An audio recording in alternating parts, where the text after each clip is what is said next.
নাই আপোনালোকে জানে ৰাজনীতিৰ কথাটো সঁচাকৈ আমি বিটিচি নিৰ্বাচনত আমি বিপিএফে অকলে নিৰ্বাচন খেলিছিল হয় চৰকাৰো গঠন কৰিছে এতিয়া চৰকাৰ গঠন কৰা সময়ত আমি বিজেপিক একেলগে লৈছোঁ বিজেপি আৰু আমাৰ বিপিএফ দল একেলগে চৰকাৰ চলাই আছোঁ এতিয়া এই 3-4 দিনৰ ভিতৰতে বিজেপিৰ পৰা যেটো দুজন ইএম হেতু দিয়া হ'ব আৰু বিজেপিৰ পৰা এজন ডেপুটি স্পিকাৰ হেতু দিয়া হ'ব মুঠতে আমি আগন্তুক যেটো 2026 যেটো এমএলএ ইলেকশন হ'ব ইয়াত অকল বিপিএফ বিজেপি নহয় এজিপিও আছে আৰু সৰু সৰু দল বহুত আছে মুঠতে এনডিএ এলায়েন্স অসমত চৰকাৰ হ'ব কথা হেতু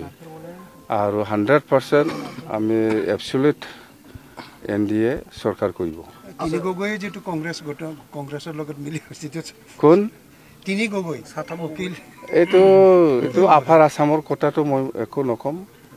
এটো গতে আমি অকল আমি বিটিসি বা লোৱাৰ আসামৰ কথাটো মই জানো মততে এইবাৰ এনডিএ হিচাপে লোৱাৰ আসামত বহুত আসন লাভ কৰিব যত কংগ্ৰেছে সিট লৈ আছিল হেবিলাক বিজেপি তাত যাব যেতে এটো কথা স্যার 6 জনগোষ্ঠী জনজাতিকৰণৰ ক্ষেত্ৰত আমাৰ বহুত স্পষ্ট কথা একো ইফেক্ট নকৰাকৈ 6 জনগোষ্ঠীক জনজাতিকৰণ কৰাৰ ক্ষেত্ৰত কোনো আপত্তি নাই আমাৰ কিন্তু এক্সিস্টিং ট্ৰাইবেলে একো ক্ষতি হ'ব নালাগে কথা হেতুৱে আৰু সেই লাইনতে আমি আগত গভৰ্নমেন্ট অফ ইন্ডিয়া বা গভৰ্নমেন্ট অফ আসামক আমি এনওসি দিছে বাস কাইলৈ যেটো ক্যাবিনেট বৈঠকত ডিসিশন লব এই ক্ষেত্ৰত আপোনালোকৰ মই একটা কথা জনাই দিম ক্যাবিনেট ডিসিশন বহুত ক্যাবিনেট মিটিং হ'ব বহুত বেলেগ বেলেগ এজেন্ডা ডিসিশন আহিব ভাল ভাল কিন্তু সবতকৈ ভাল একটা খবৰ আমাৰ কাৰণে ভাল সবৰ কাৰণে ভাল অকল আমাৰ নহয় সবৰ কাৰণে ভাল হেতু হল 6 শিডিউল কাৰ্বি আলং ডিমা হাছাও আৰু বিটিচিত এই যে দুজন মাইকি লোৱাটো হেতু বেন কৰিছে বেলেগত কিন্তু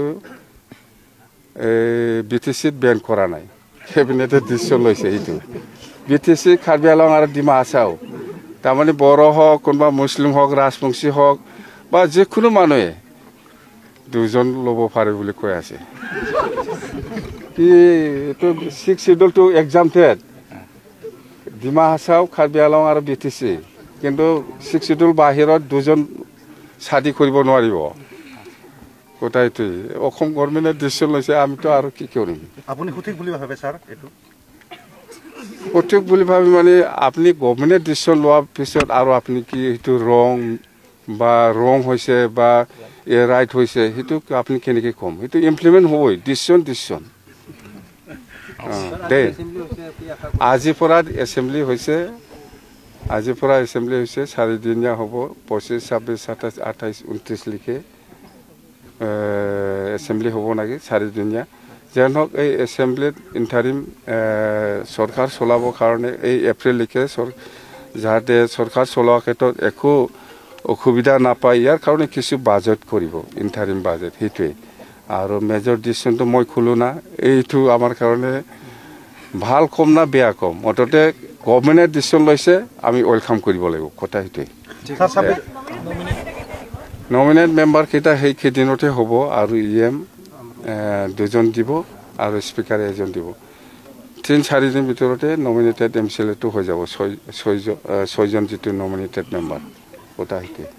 স্যাৰ 26 যেটো নিৰ্বাচনত বিটিচিৰ যিকিখন আসন আছে সেইখিনি বিজেপিৰ লগত ভাগ বতৰা হ'ব স্যার আপোনালোকে জানে এলায়েন্স মানে এজিপি হওক বিজেপি হওক বা বিপিএফ হওক বা যিকোনো যিমান দল আছে এলায়েন্স হিচাপে সিটটো শেয়াৰিং হ'বই হেতুটো নিয়ম কথা হেতুৱে